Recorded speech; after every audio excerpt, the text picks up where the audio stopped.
बिस्मिल्लाहिर्रहमानिर्रहीम। अस्सलाम वालेकुम। अस्फ़हानी ख़ानदान का ताल्लुक़ कलकत्ता से था। ये लोग कलकत्ता के इंतहाई मतमूल ख़ानदानों में शुमार होते थे। अबुल हसन का ताल्लुक़ इसी अस्फ़हानी ख़ानदान से था। ये कैम्ब्रिज में पढ़ते थे। वहाँ कायद-ए-आज़म की तकरीर सुनी, कायद-ए-आज़म के आशिक हुए और बाकी ज़िंदगी कायद-ए-आज़म और आल इंडिया मुस्लिम लीग की खिदमत में गुजार दी। मुस्लिम लीग के साथ मुख्तलिफ ओहदों पर काम किया। पाकिस्तान बना तो अबुल हसन अस्फ़हानी करोड़ों रुपए के असासों के साथ पाकिस्तान शिफ्ट हो गए। ढाका और कराची दोनों इनके कारोबारी मरकज़ थे। इन दोनों शहरों में इनके कारखाने, कोठियाँ, प्लाजे, फार्म हाउसेज और ज़मीनें थीं। अमेरिका में सफ़ीर की तैनाती का मरहला आया तो कायद-ए-आज़म ने अस्फ़हानी साहब को पहला सफ़ीर बनाकर अमेरिका भिजवा दिया। ये वहाँ 5 साल सफ़ीर रहे, फिर 2 साल बरतानिया में हाई कमिश्नर रहे, फिर 1 साल सनत और तजारत के वफाकी वज़ीर बने। भुट्टो साहब का दौर आया तो इन्हें अफ़गानिस्तान में सफ़ीर बनाकर भेज दिया गया। ये अस्फ़हानी साहब का सफारती और सियासी प्रोफाइल था, जबकि दूसरी तरफ ये माशी और तजारती मैदानों में भी दिन दुगनी रात चुगनी तरक्की करते रहे। ये सदर अयूब खान के दौर में इन 22 ख़ानदानों में शामिल थे जो मुल्क के ज़्यादातर वसाइल के मालिक थे।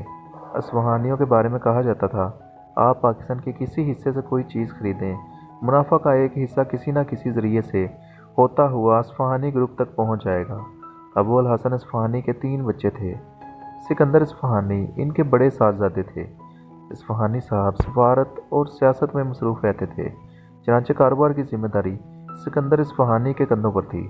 ये ख़ानदान अयूब ख़ानदान और भुट्टो के ज़माने में खरबपति हो गया। भुट्टो साहब ने सनतें कौमिया लीं, लेकिन इसके बावजूद अस्फ़हानी ख़ानदान के पास कराची में अरबों रुपए की प्रॉपर्टी थी। सिकंदर अस्फ़हानी ने 2 शादियाँ की। पहली अहलिया से 4 बच्चे, जबकि दूसरी अहलिया से बेऔलाद। 1990 की दहाई में जायदाद का झगड़ा शुरू हुआ। अदालतों और कचहरियों का मामला चला तो नौबत यहाँ तक आ गई। वो कराची शहर जो कभी अस्फ़हानी ख़ानदान का घर कहलाता था, इस शहर में सिकंदर अस्फ़हानी के रहने के लिए कोई छत न बची। सिकंदर अस्फ़हानी सिंध क्लब में शिफ्ट हो गए। ये 2 साल क्लब में रहे और दिसंबर 2013 में सिंध क्लब में इंतकाल कर गए। क्लब से इनका जनाजा उठा। जनाजे में चंद लोग शामिल थे और इन लोगों में इनके ख़ानदान का कोई शख्स शामिल नहीं था। सिकंदर अस्फ़हानी फराह नाज अस्फ़हानी के वालिद और हुसैन हक्कानी के ससुर थे। ये दौलत की बेवफाई और दुनिया की बेज़बानी का एक वाक़या है। आप अब पाकिस्तान के 5 बड़े सनती ग्रुपों में शामिल एक दूसरे ख़ानदान की कहानी भी मुलाहिज़ा करें। सहगल ख़ानदान अयूब खान के दौर में 22 ख़ानदानों में पहले 5 ख़ानदानों में शुमार होता था। ये लोग चकवाल के रहने वाले थे। ये दूसरी जंग से कबल कलकत्ता गए, वहाँ चमड़े का कारोबार शुरू किया और इस कारोबार पर मनापली कायम कर ली। ये लोग क़याम पाकिस्तान के बाद कराची आ गए। सहगल ख़ानदान ने 50 की दहाई में कोह-ए-नूर टेक्सटाइल के नाम से फैसलाबाद और रावलपिंडी में 2 कारखाने लगाए। ये कारखाने इतने बड़े और कामयाब थे कि आज भी इन लोगों को कोह-ए-नूर कहा जाता है। अयूब खान का दौर सहगल ख़ानदान के अरूज का ज़माना था। सहगलों ने यूबीएल बनाया। ये पाकिस्तान का तीसरा बड़ा बैंक था। ये घी की सनत में आए, रेयान कपड़ा शुरू किया, केमिकल और मशीनरी के शोबे में आए और अरूजों की मंजिल तय करते गए। मोहम्मद यूसुफ सहगल इस ख़ानदान के सरबराह थे। ये 1993 में फौत हुए। उनका जनाजा जा रहा था।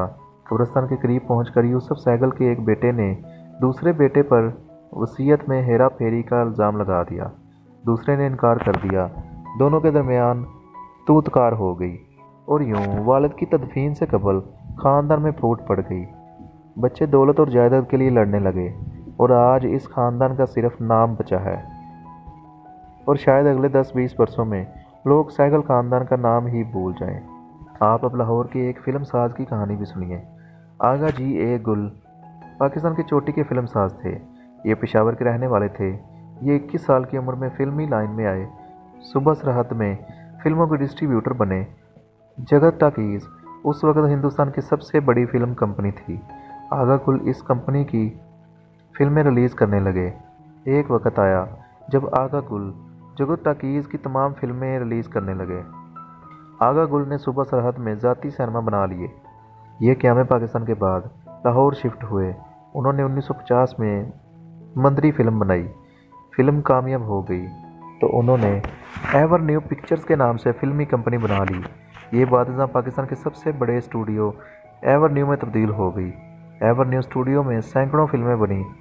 मुल्क के दर्जनों सुपरस्टार्स ने इस स्टूडियो में आंख खोली। आगा गुल लाहौर के अमीर तरीन लोगों में शुमार होने लगे। गुलबर्ग मेन ब्लू वार्ड पर इनकी 8 कनाल की कोठी थी। ये 1974 में बीमार हुए और घर तक महदूद होकर रह गए। नईम बुखारी साहब ने इन दिनों नई नई प्रैक्टिस शुरू की थी। ये आगा गुल के साहबजादे रफ़ीक गुल के वकील थे। रफ़ीक गुल ने एक दिन नईम बुखारी को साथ लिया और आगा गुल के घर पहुंच गया। अदाकार मोहम्मद अली भी वहां मौजूद थे। बेटे ने बाप से जायदाद का मुतालबा कर दिया। रियाज गुल वालिद से 8 कनाल की कोठी लेना चाहता था। बाप ने बेटे की मिन्नत की, मैं बीमार हूँ, मैं इस हालत में कहाँ जाऊँगा, मैं आपको ये कोठी लिख देता हूँ, आप कागजात अपने पास रख लो, मेरे मरने के बाद कोठी का कब्ज़ा ले लेना। बेटे ने इनकार कर दिया। रफ़ीक गुल का कहना था, अब्बा जी आपको ये घर अभी खाली करना होगा।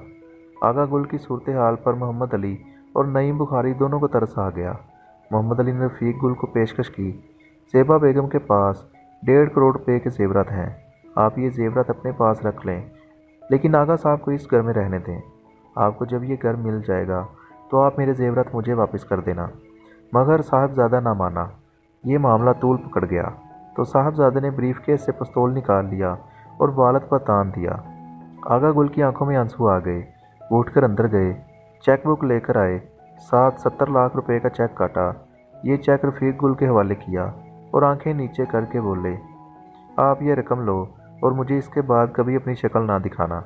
रफ़ीक गुल ने वो चेक जेब में डाला और नईम बुखारी के साथ वापस चला गया। आगा जी ए गुल 1983 में इंतकाल कर गए। इंतकाल के वक्त इनका कोई अपना वहाँ मौजूद नहीं था। ये सिर्फ 3 वाक़यात हैं। आप अगर चंद लम्हों के लिए आंखें खोलकर दाएं बाएं देखें तो आपको अपने इर्द गिर्द सैकड़ों ऐसी मिसालें मिलेंगी।